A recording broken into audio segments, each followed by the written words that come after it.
Bonjour, voilà un autre exercice de maths très intéressant. Alors on se propose aujourd'hui de résoudre une équation et bon ça fait appel à une ruse, à un truc. Donc je vais quand même vous mettre un petit peu sur la voie parce que quand on n'a pas l'habitude, quand on n'est pas plongé dans ce genre de choses, pour y penser, c'est pas évident du tout. Alors voilà l'équation, x4 plus a4 moins 3ax3 plus 3a3x égale 0, et on va supposer que a est non nul. Alors c'est une équation du quatrième degré, donc a priori on sait rien faire, mais on peut quand même remarquer des espèces de symétries qui doivent un peu nous mettre en éveil. Moins 3ax3 plus 3a3x, et puis x4 plus a4. Donc on voit quand même certaines similarités. Euh, mais je vais quand même vous mettre un petit peu sur la voie. Donc l'idée c'est que on pourra, pour résoudre cette équation, on pourra diviser par euh, a carré x au carré.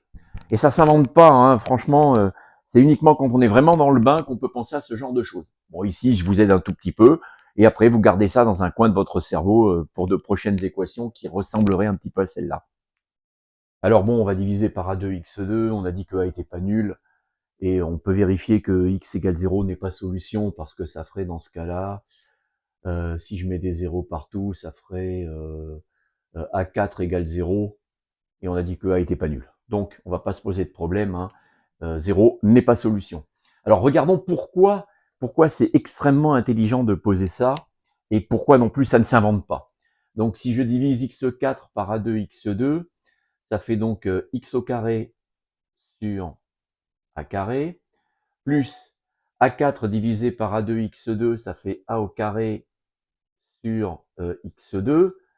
On revoit la symétrie un petit peu, moins 3. Alors, ax3 divisé par a2x2, il me reste un x en haut et un a en bas, plus 3 a cube, donc il reste un a en haut et un x en bas, égale 0.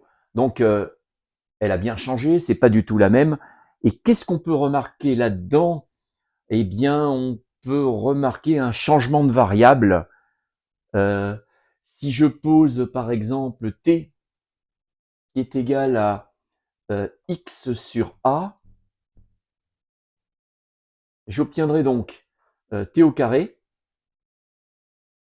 plus 1 sur t au carré moins 3t plus 3 fois 1 sur t égale 0. Alors, on n'est pas tellement avancé parce que franchement, on voit pas trop qu'est-ce que ça va donner. Ouais, mais là, il y a quelque chose de vraiment très classique. C'est les t plus 1 sur t. Alors, regardons un peu comment ça s'organise. Et je crois que j'en ai déjà parlé une fois dans une autre vidéo. Alors, on arrange un tout petit peu. Ça fait t au carré plus 1 sur t au carré moins 3 facteurs de t moins 1 sur t égale 0. Et l'idée, c'est qu'il y a une forte relation entre t moins 1 sur t et t2 plus 1 sur t2. Si j'élève au carré t moins 1 sur t, ça va donner t au carré plus 1 sur t2 moins le double produit, mais regardez, ça s'organise bien, il y a un t en haut, un t en bas, donc moins 2. Conclusion, en fait, ce truc-là, t moins 1 sur t, on peut dire que quasiment c'est t au carré plus 1 sur t au carré, et il y a à quelque chose près qui dépasse. Mais à partir de maintenant, je dirais la suite va être automatique. Alors, t au carré plus 1 sur t au carré, c'est quasiment t moins 1 sur t au carré. Donc ça fait, si je remplace là-dedans, t moins 1 sur t, le tout au carré, plus 2, moins 3, t moins 1 sur t, égale 0. Et en fait, à cause des symétries du départ, bien entendu, notre équation du 4e degré, en fait, c'est juste une équation du second degré. Cette équation est en fait y au carré moins 3y plus 2 égale 0 en posant grand Y égale t-1 sur t. Je vais résoudre cette équation du second degré. Ça me donnera la valeur ou les valeurs de y. J'en tirerai les valeurs de t. Et puis c'est fini, j'aurai terminé la résolution de mon équation. Je ne vais pas faire tout le boulot, je vais vous laisser le faire, hein, c'est des équations du second degré. Ça va me donner y égale 2 ou bien y égale 1.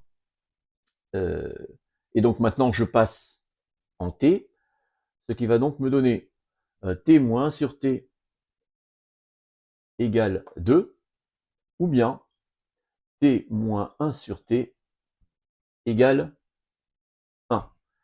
La première ici, j'aurais dû au même dénominateur, t ne peut pas être nul.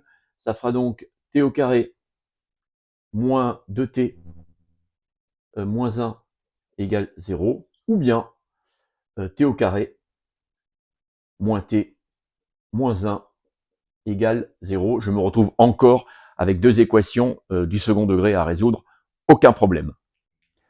Alors, la première équation, le discriminant vaut 8. Je fais une petite magouille. Les deux racines de la première équation, c'est 1 plus ou moins racine de 2. Donc la valeur de t, c'est 1 plus ou moins racine de 2, mais on avait dit que t, c'était x sur a. La deuxième équation du second degré, le discriminant vaut 5, etc. Je trouve donc deux racines, 1 plus ou moins racine de 5 sur 2. Et comme tout à l'heure, attention, la variable t valait en fait x sur a. Et au final, je trouve 4 solutions à mon équation de départ, qui est donc a, facteur de 1, plus ou moins racine de 2, et a, facteur de 1, plus ou moins racine de 5, sur 2. Et bien voilà, la résolution est terminée. Il faut juste retenir peut-être un petit peu les ruses qu'on retrouve assez souvent dans ce type d'exercice.